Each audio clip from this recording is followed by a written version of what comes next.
不仅仅代表了目的地本身，还包括了旅途上的一景一物、点点滴滴。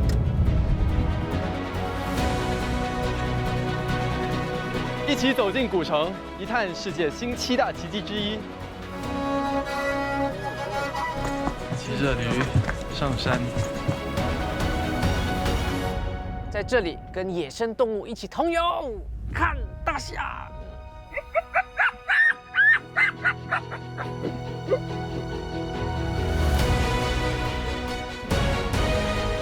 这里的人用动感与如诗如画的绝美风景互动，跟着当地人的欢呼，领略这里的足球精神。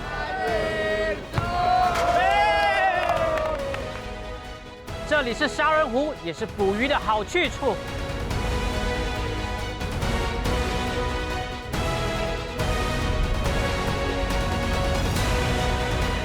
跟着我们的步伐，一起走一趟极境之旅。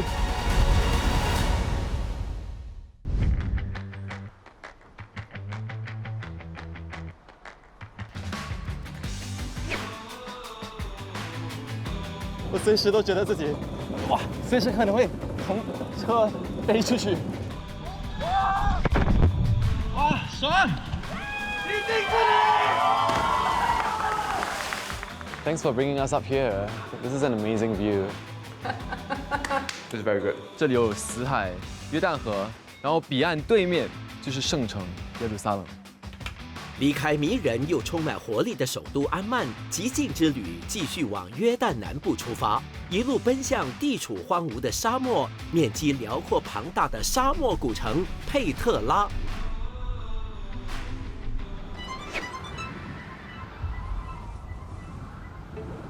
隐藏在一条连接死海和亚喀巴海峡、与世隔绝的深山峡谷中，佩特拉古城被群山环绕，是世界上最大的考古遗址之一。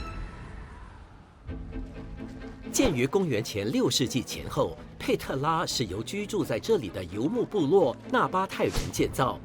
而古城最惊人之处，就是它是一个从陡峭岩壁上雕刻和开凿出来的神秘城市。这里就是蛇道的入口。要进入佩特拉古城，就要通往一条长约1.5公里的狭窄峡谷通道，名为蛇道。穿梭于蜿蜒崎岖的蛇道，绝对是一种令人敬畏的独特体验。哇，感觉自己好渺小。你看这边的高度，我觉得至少都有300-400米吧。数百万年前，巨大的大地构造作用力将山体撕裂，形成了这条通道。峡谷最宽处约7米，最窄处只有2米，形成了壮观又美丽的一线天景观。在这里，我们可以看到纳巴泰王国他们使用的水利系统，这些都是在石头里面凿出来的水沟。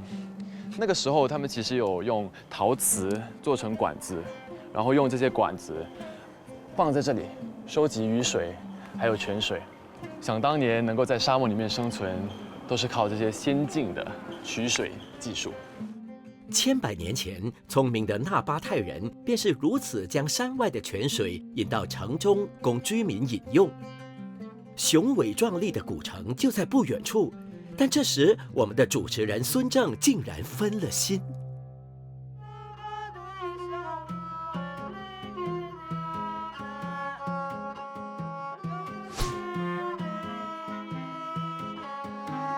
Can I try？ 我看它是用4指这样压着的，找角度。不错哦，就连旁边的贝都因大叔都不禁赞叹呢。我觉得这个乐器需要懂得怎么放松。可能拉二胡的时候我们是比较正规的，但这里我就觉得我越用力，它声音越出不来。可能要像他这样，非常闲情雅致的坐在这里，才能拉出好的声音。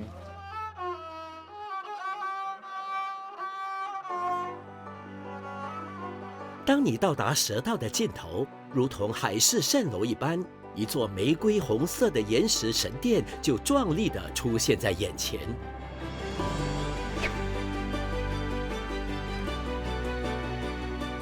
了20多分钟，终于看到了卡兹尼神殿，它真的好大好高啊！以岩石的色彩而闻名于世，佩特拉古城在阳光的照耀下呈现干燥玫瑰般的色泽，因此也被誉为玫瑰之城。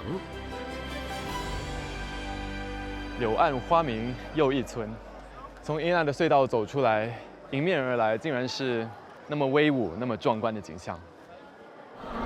1、2、3， Go！卡兹尼神殿是约旦古城佩特拉中心最壮观的一座神殿，至今已有2000多年的历史。当时纳巴泰人就是踩着神殿两侧石壁上的方框，从上往下在岩石壁上凿出这座神殿。但令人最吃惊的是，在没有工具和技术的年代，纳巴泰人只花了3年便完成了这一项鬼斧神工之作。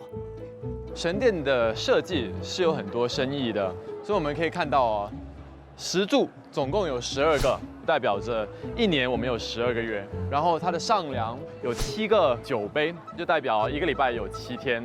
石柱上面不是有看到花吗？他们之前仔细有去算过，总共有30朵花，大概就说明哦，我们1个月有30天。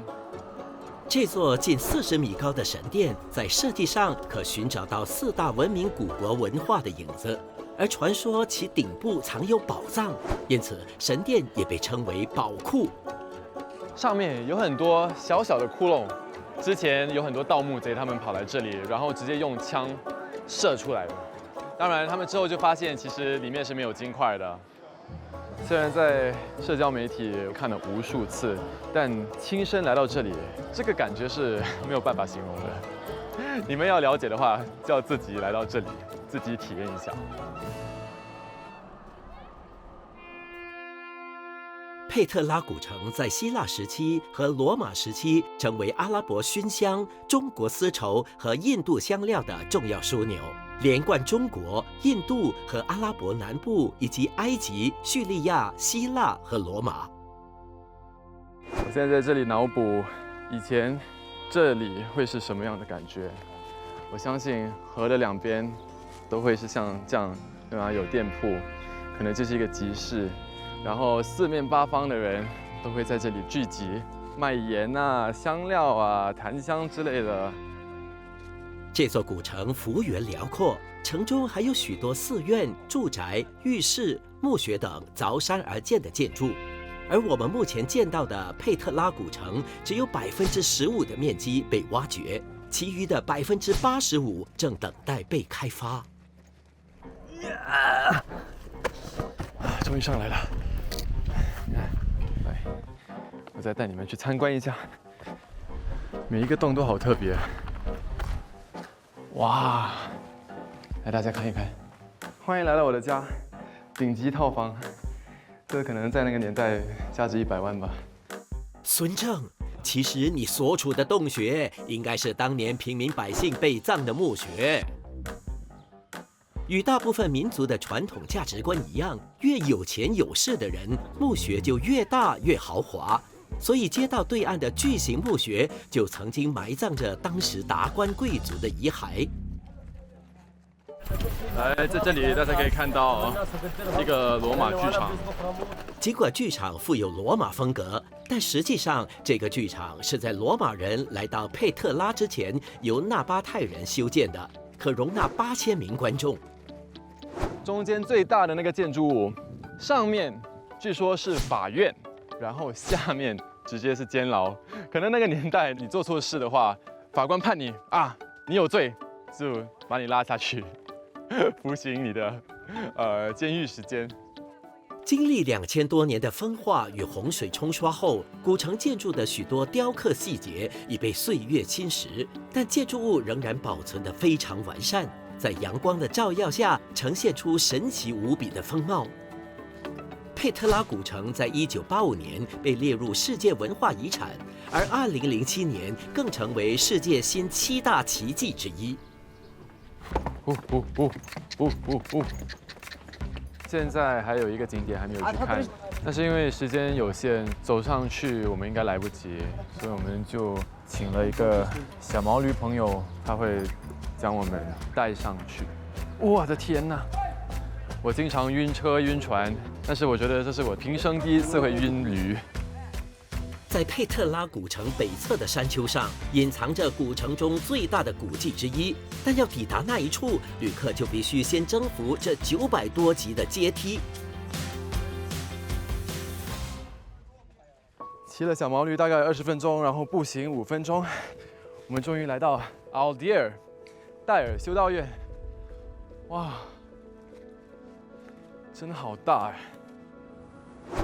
修道院是佩特拉古城最传奇的建筑之一，约在西元2世纪建成。这座48.3米高、47米宽的修道院，在建筑方式和设计风格与卡兹尼神殿相似，但规模却更加庞大。这里曾是宗教团体的会议场所，在拜占庭时期作为基督教堂，所以它也被称为修道院。我们决定上来这里，绝对是一个正确的选择，因为山上还有谷底的佩特拉是完全不一样的。这里的风景和在下面是截然不同的。卡兹尼神殿给人的感觉既古老又神秘，但来到这里，戴尔修道院更像是一种纯净还有神圣的象征。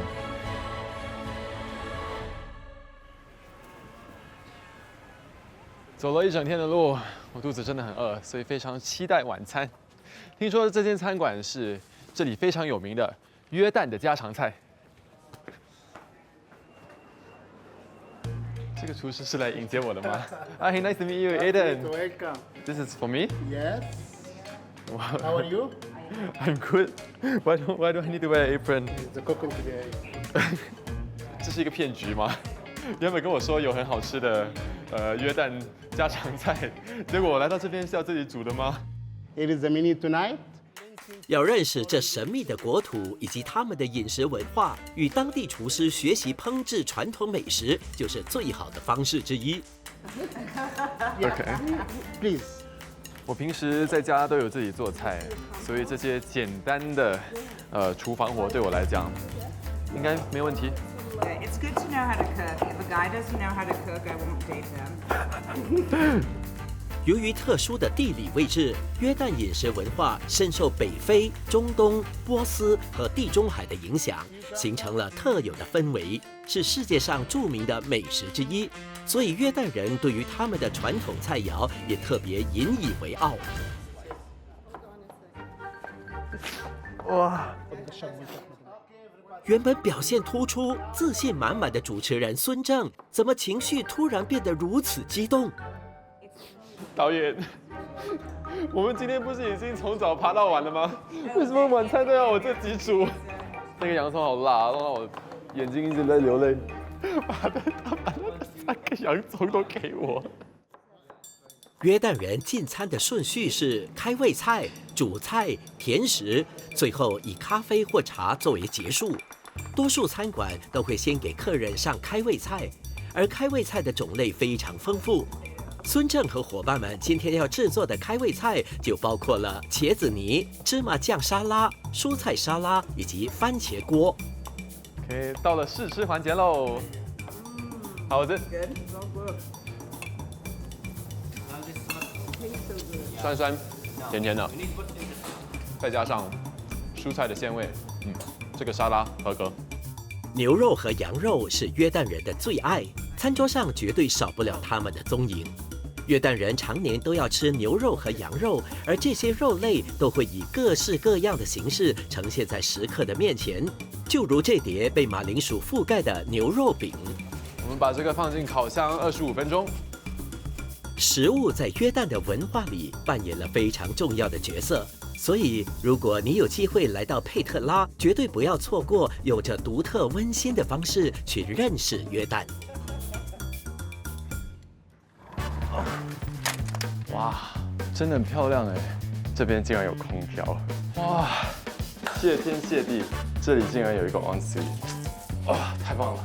果然，瓦蒂伦被大家称为地球上最像火星的地方，就是因为这样，望眼看过去，除了石头还有沙，什么也没有。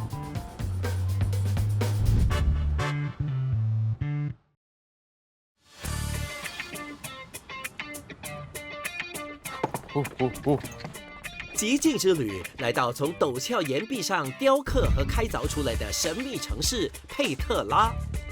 从阴暗的隧道走出来，迎面而来竟然是那么威武、那么壮观的景象。离开传奇的佩特拉古城，主持人孙正进入一望无际的红色沙漠，准备在最像火星地表的瓦蒂伦保护区里过夜。位于约旦南部，靠近沙特阿拉伯边界，瓦蒂伦保护区占地74000公顷，是约旦最大的干谷，也是旅客到访约旦不可错过的著名景点。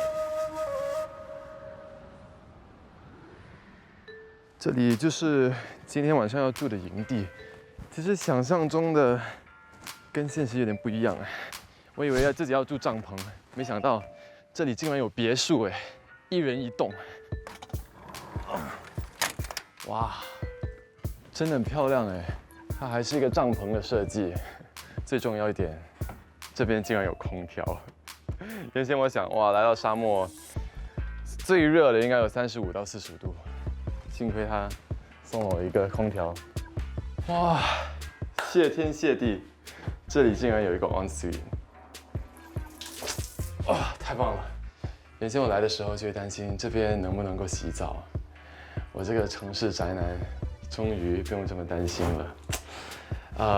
但是如果你自己要来到洼底轮的话，我也可以建议你，去他们传统的帐篷里面亲身体验一下当地的贝都因人是怎么生活的，那个就留给你自己去发现了。我们刚刚坐上吉普车，离开瓦蒂伦的营地。现在我们要去探索世界上最像火星的地方。瓦蒂伦地域辽阔，没有所谓的道路，要在沙漠上前行，唯有依靠当地贝都因人的吉普车或骆驼代步。今天，孙正就决定乘坐吉普车，探索浩瀚无涯的荒漠风光。哦，这个风好大！刚刚才擦了那个护唇霜。现在就觉得，嘴唇要裂开了。不知道这边的人是怎么认路的，因为这边完全是没有正规的路，也没有任何路牌，所以他们想去哪里，我相信都是靠记忆。我们来到了洼底轮的第一个景点，在我身后就是非常著名的蘑菇石。经过千万年的风化，就形成了这种怪怪的形状。瓦蒂伦保护区由沙漠与形态各异的岩石、断崖、碎石构成独特的地貌。12个主要的景点散布在一望无际的沙漠里。在2300年前，这里曾经是纳巴泰王国的领地，如今仅少数的贝都因人游牧于此。1917年，阿拉伯大起义期间，英国传奇人物阿拉伯的劳伦斯反抗奥斯曼帝国的基地就设在此处，使得瓦蒂伦从此声名大噪。我们进去看一下，但是很暗呢，什么都看不到。哇！来，我们看一下里面。哇，内有乾坤，到后面就是尽头了。所以以前劳伦斯就住在这个山洞里面。因为炎热干燥的气候、细致的红沙以及如月球般的地表，瓦蒂伦也经常被称为月亮谷。这个美轮美奂的沙漠在2011年被列入世界文化遗产名录中。果然，瓦蒂伦被大家称为地球上最像火星的地方，就是因为这样，望眼看过去，除了石头还有沙，什么也没有，真真切切地感受到世界之大，人类之渺小。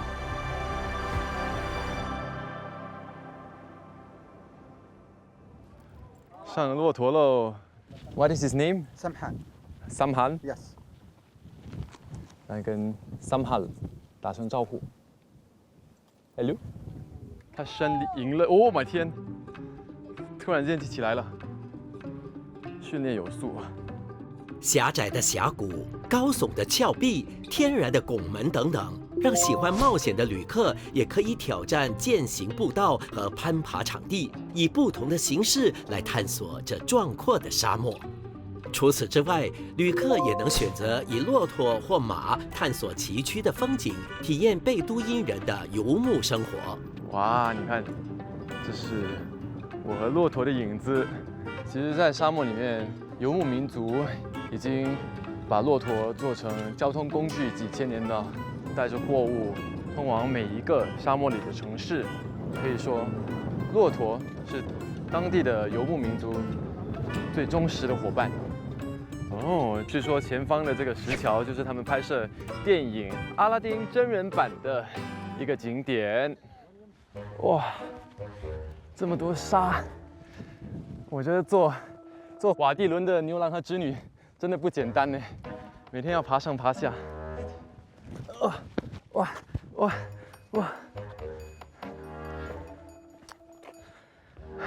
我真的是 Aiden 的 Explorer， 虽然在新加坡是一个超级无敌大宅男，可是需要的时候，我还是可以很 adventurous 的。站在天然石桥上，就能一览沙与石融合的奇幻景象。在傍晚时分，落日余晖让沙漠呈现出迷人的色彩，为旅客呈现一场缤纷多彩的视觉盛宴。如果佩特拉古城是人工的世界奇迹，那洼底轮可能是老天赐予人类的大自然景观。我来到这里看到的风景景象，是我没有办法相信存在在地球上的。这种景象的庞大，真的会让我思考，这世界上到底有多少地方是人类没有去过，我们还没有探索到，不熟悉也不了解了。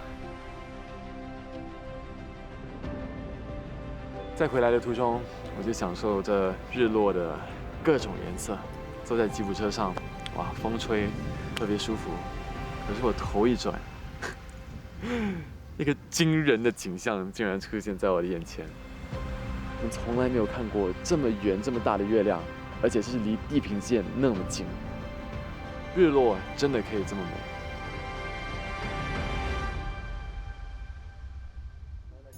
回到了大本营，一顿丰盛的贝都因人传统晚餐正等着疲惫的旅客前来享用。我们今天的晚餐是贝都因的传统美食，叫做 Zarb。他们把一些肉啊，还有蔬菜包在一起，然后放在地底下焖烤个3个钟头。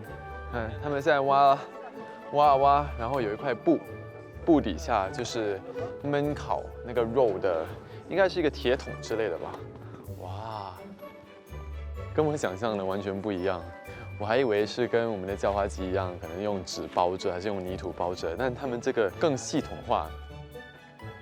Chicken wing。哇，好烫，好烫！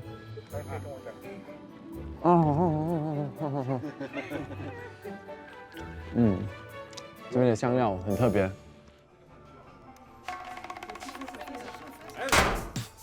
Zarb 就是贝都因人在地底下的烧烤，密不透风的高温将肉汁与风味完整保留住，所以不管是蔬菜或是肉都柔嫩多汁，风味浓郁。You got the good one 。你可以直接跟那个厨师说你要哪一个部位，所以有几个部位人家是抢的，就刚刚那个是羊的后背的肉。Which part do you recommend? What is a good part? 哇！整个羊腿给我，把我吃撑。拍节目有一个好处，这些厨师每次都偏心的，他们把最好的留给我。OK， 开动喽，走。可能是因为在土地里烤了几个钟头，所以无论是羊肉、鸡肉都特别嫩。我觉得这一顿是我来到约旦以来肉这一方面吃的最爽，然后也是最好吃的一顿。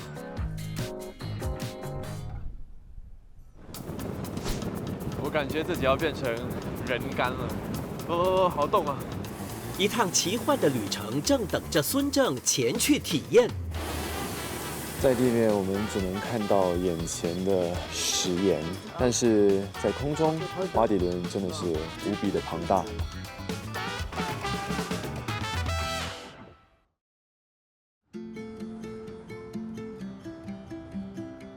这个真的太震撼了。极境之旅奔驰在瓦蒂伦的沙漠里，并在这美轮美奂的保护区里度过难忘的一夜。这一顿是我来到约旦以来肉这一方面吃的最爽，然后也是最好吃的一顿。天还未亮，孙正已离开大本营，准备在清晨以特别的方式体验瓦蒂伦无与伦比的美丽。哇，你看，太阳要慢慢升起了，这隐隐约约的霞光是不是很美？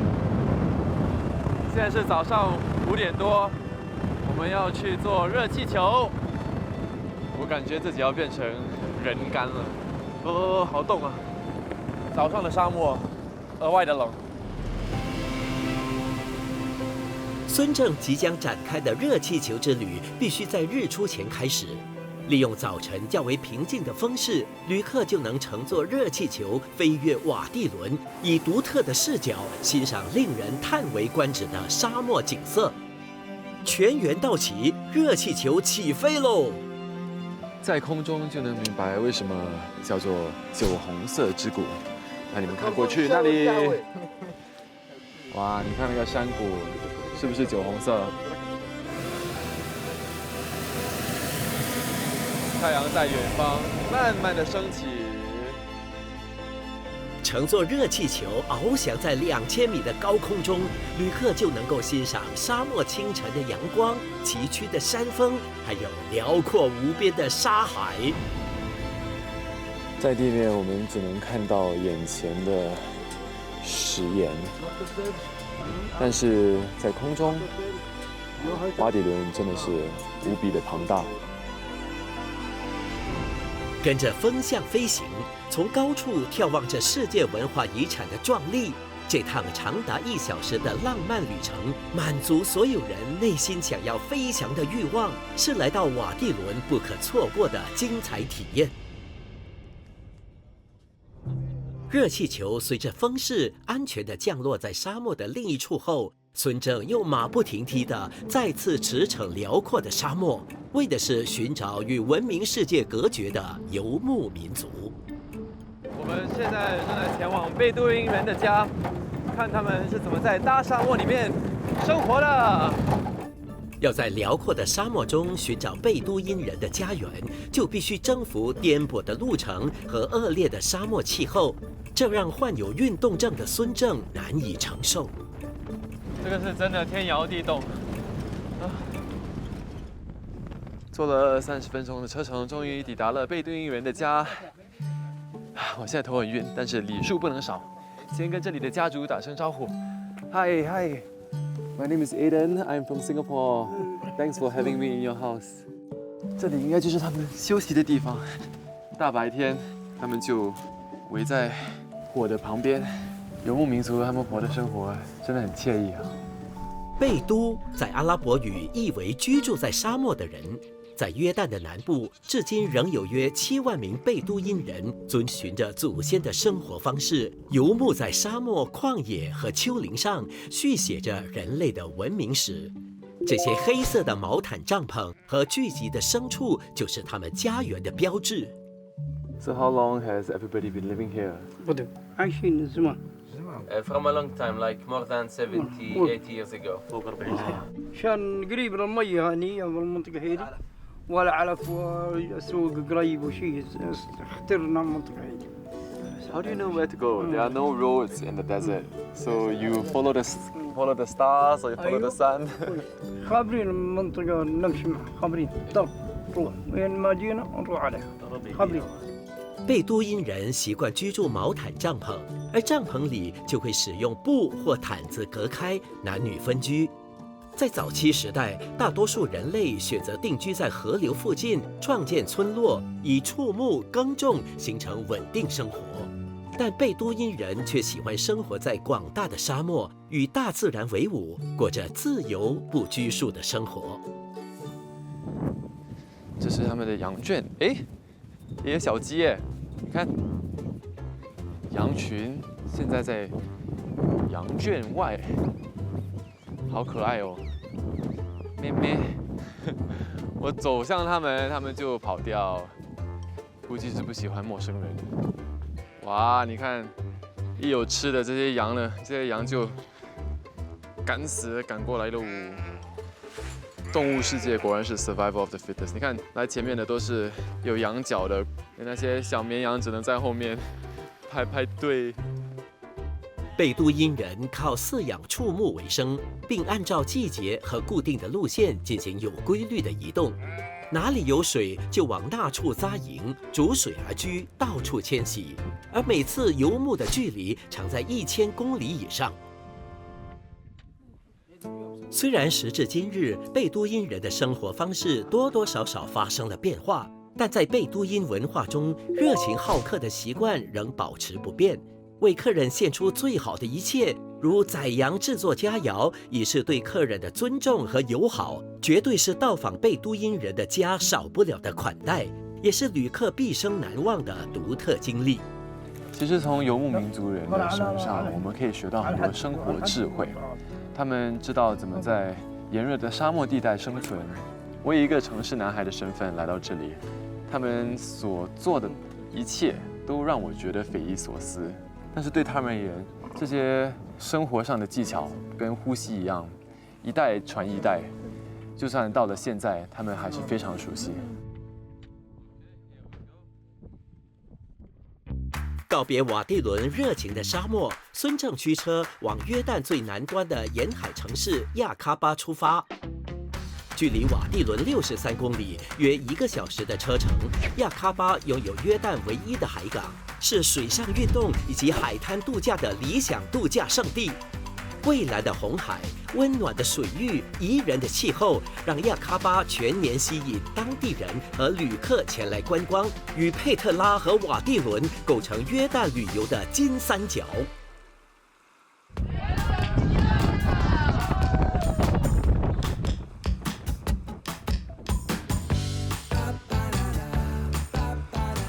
我们刚刚在雅克巴的港口乘搭了一艘游艇，现在我周围已经是红海了。雅克巴对约旦的地理意义非常重大，因为它是整个国家唯一通向大海的地方。离开亚喀巴港口，就进入到亚喀巴湾，这里是红海的一个大海湾，而海岸线分属于4个国家：约旦、埃及、以色列和沙特阿拉伯。看到我身后吗？那边就是沙特阿拉伯了，然后转过来这里，这边是埃及，然后再后面一点就是以色列，在这边就不用 passport 了，可以直接看到不同的国家。我其实去过世界各地蛮多海域的，但是红海让我特别惊讶的一点，不是因为它红，而是它特别的蓝。亚喀巴湾水深浪平，海水如蓝宝石般晶莹而深邃。由于赤道暖流和海风影响，即使在冬季，平均水温也在15摄氏度以上，非常适合展开各种水上运动。经历了这么多天的沙漠还有食盐，突然来到大海，这个风景真的是180度的大转变。我也相信这也是为什么约旦人把雅克巴当作是度假胜地，有很多人每年至少会来这里1次。为什么这里会号称是世界上最好的浮潜场地呢？蔚蓝的红海里究竟隐藏了什么海底奇观，等待孙正去发现呢？海水据说是世界上最咸的海，果然名不虚传，真的好咸好咸啊！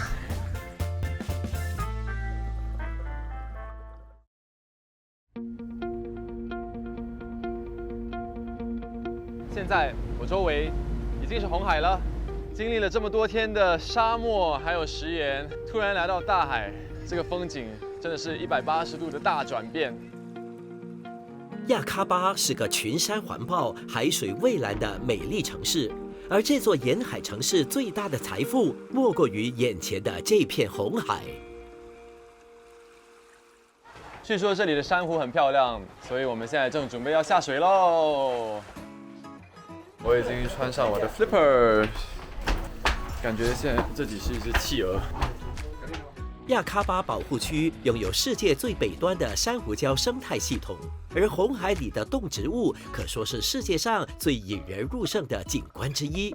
潜入大海中，你就能看见隐藏在红海里的海底奇观。璀璨的珊瑚礁呈现出瑰丽的色彩，五色斑斓的鱿鱼点缀其间。若幸运的话，你也能与海洋生物共舞，畅游在这美丽的大海之中。亚喀巴温暖的水域和晴朗的天气，让它成为世界上最适宜潜水的海域之一，也是水上运动者的天堂。海水据说是世界上最咸的海，果然名不虚传，真的好咸好咸啊！我觉得来雅克巴真的有度假的感觉，就来这里出海下下水，看看鱼，然后上来之后吹吹海风，晒晒太阳，就可以吃到现烤的午餐。就这种悠哉闲哉的感觉，才是度假的精髓。我觉得这几天真的很棒的综合了约旦的多元化，可以在佩特拉看到古文明留下来的文化遗产，转眼间又到了地球上的火星，在沙漠中观看星空、月亮，然后来到了雅克巴，可以以一个很现代的方式去体验海边度假的感觉，真棒。有机会来到约旦的亚喀巴，一定要乘坐游艇徜徉红海，在大自然中尽情放松。这趟约旦之旅的最后一站，孙正往世界上的最低点前进，来到拥有世界的肚脐之称的死海。我们终于来到世界闻名的死海，在这里就可以看到，在浅处已经有金化的盐。死海湖面海拔-427米，不仅是全世界最低的湖泊，也是世界上盐度最高的天然水体之一。位于以色列、巴勒斯坦和约旦之间的约旦大裂谷中，死海长80公里，宽18公里，最深处约400米。这美丽而神奇的水域，就是世界上最深的咸水湖。据说这里是整个约旦最热的地方，我就站在这里就可以感受到很热的风，然后它有一种下的感觉啊！哇，水是烧的哎，跟普通的海水或者是湖，它的温度高出来很多，感觉自己就在泡那种日式的温泉。哇，巨咸呐！而且它咸中带苦，不建议你们来这边喝这个水。一般海水含盐量为3.5%，而死海的含盐量可高达34%，是一般海水的10倍。因此，没有生物能够生存于水中，甚至连沿岸的陆地上也很少有花草生长。因此，这个内陆盐湖就有了死海这个名称。哇，这里可以看到已经金化的盐，这是个一整块盐。死海因盐水密度高，就算是不会游泳的旅客都可以安然无恙地体验漂浮死海的奇妙。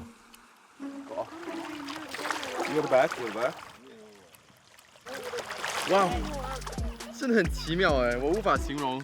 它就是一个我们的认知范围内，如果在泳池这样躺平的话，一定会沉下去。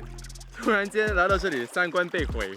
你浮上来完全不需要费力，我感觉自己就在一个非常大的火锅里面，就是那片没有人要吃的海鲜 piece。因为盐度高，所以死海也含有丰富的矿物质。因此，在古代，罗马帝国的国王和埃及皇后都曾在这里享受富饶的黑色死海泥，并在死海水面上轻松地漂浮，让皮肤吸收着水中健康的养分。你看，死海的泥，它跟普通的泥比起来，更像 clay。你看它手感，颜色也比较深一点，所以就把这个抹在身上。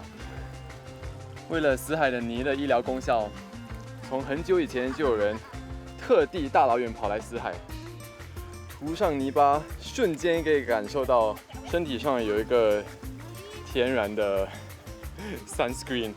这里天气很热，所以一涂上去，泥巴感觉就要被烘干了。我先尝试一下脖子再加手。死海泥含有60%的矿物质，是世界上其他海泥矿物含量的10倍以上。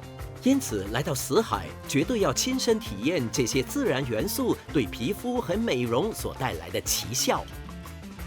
真的有哎，我不知道是因为这里的盐水本来就很黏，但是我把这个深海的泥冲掉之后，感觉自己的手臂滑了几个层次。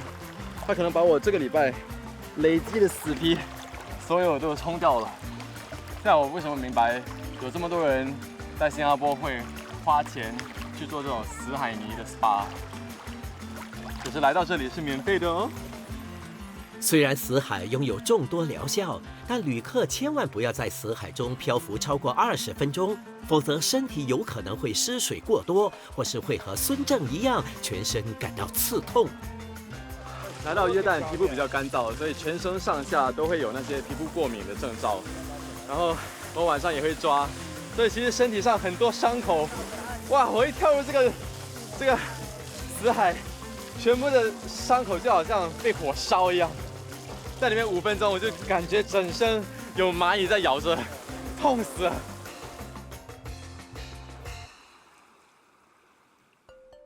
如果不想在大太阳下享受死海的疗效，旅客也能够选择到沿岸的高级酒店，享受舒服的死海泥浴。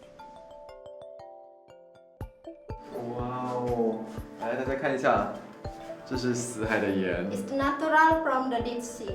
他们把这个盐掺在油里面，就 aromatherapy 用的那个油，然后做成这锅好料，就会放在我的身体上。我现在终于体验到神户的牛肉，就是这样搓了一层盐，然后给它发酵几个钟头。Yeah, every morning our attendant will take a salt and mud from the Dead Sea. It will be fresh. What do you put inside the mud? Or is all natural? Natural. Only steam. So it will be warm and also make it more refreshed. 死海最吸引人之处，莫过于它特殊的湖水。不过，由于地球暖化，水源极度缺乏，湖水的蒸发速度快于流入速度，因此专家预计死海最终将在100年内逐渐干涸。我觉得只要活在这个世界上，所有人都有义务去珍惜大自然。希望我们可以保护死海。接下来几百年的时间，人类还是可以过来这里体验死海，而它不是变成一个过去式。约旦是一个拥有悠久历史、奇特地貌、开放姿态的神秘王国，而孙正的这趟极境之旅也来到了尾声。Hi, how are you? Aiden here. 第一次主持旅游节目，我心里面感到一种莫名的激动，还有感动。每一段新的旅程，它是一个自我发现的机会。让我印象最深刻的，可能是在瓦迪埃啊，从那个15米高的悬崖这样跳进水里，或者在瓦迪伦，在热气球上。我虽然很宅，也比较内向，但我发现来到这里，那些比较需要我亲身去探险的经历，会让我格外的开心，也会成为我这整段旅程最深刻的记忆。我觉得来到这里尝试的所有一切，看到的一切，它都燃烧了我心里的一把火，让我想用这双脚走遍全世界，我才能够真正领悟到极境之旅的精髓。极境之旅告别深藏沙漠中富饶而多变的神秘国度约旦哈希姆王国，接下来就轮到你去亲身体验它的独特魅力。